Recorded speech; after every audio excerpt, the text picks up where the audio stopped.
The vaccine rollout, many were skeptical of it a few months ago. The math started to work out. It's looking pretty good. Do you still consider it, as some of your colleagues have said, a race against time? Or do you feel like we can indeed see the finish line?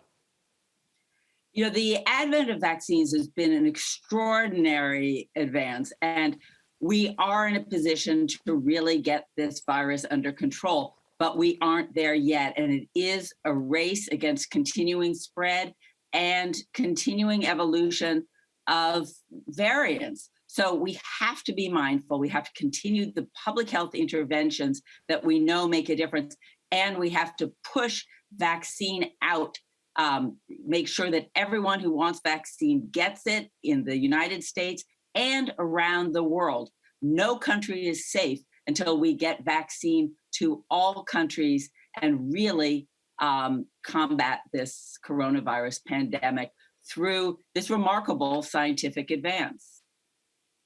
It's been truly incredible. And the thought that the Moderna vaccine was actually created in a weekend, I think it was in late January of last year, just speaks wonders to this mRNA technology. That said, and I don't want to generalize across the United States, Doctor, but I look at the data every day, as our viewers know. I've been out there sort of a little more optimistically pumping some of the math and the numbers behind it. It looks like we're going to hit certain areas where, hard to believe, vaccine supply will outstrip demand.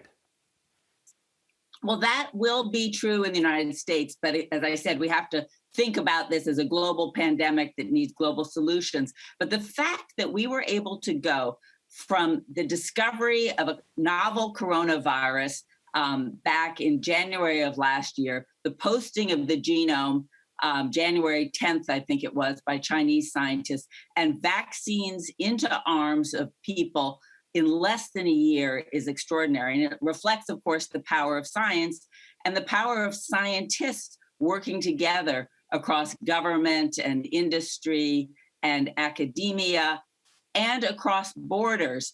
And, you know, the vaccine, both the mRNA technology and the other vaccines that have been developed, were developed at unprecedented speed thanks to collaboration. But it also reflects investments in science over a period of decades. And we can't forget that.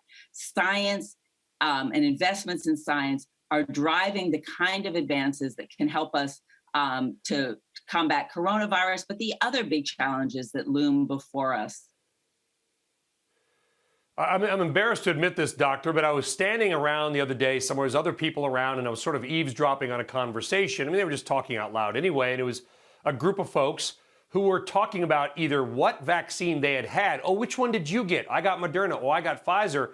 And then talking about which one they would prefer. And one of the people, and I'm sorry to say that I was eavesdropping, said, I don't want the J&J vaccine. And they were waiting. They were literally choosing the vaccine that they were trying to get at a location that had that vaccine. That speaks, I guess, of a, quote, good problem. But should we be that choosy? Would you take the J&J vaccine? Should people be able to decide which one they want to take?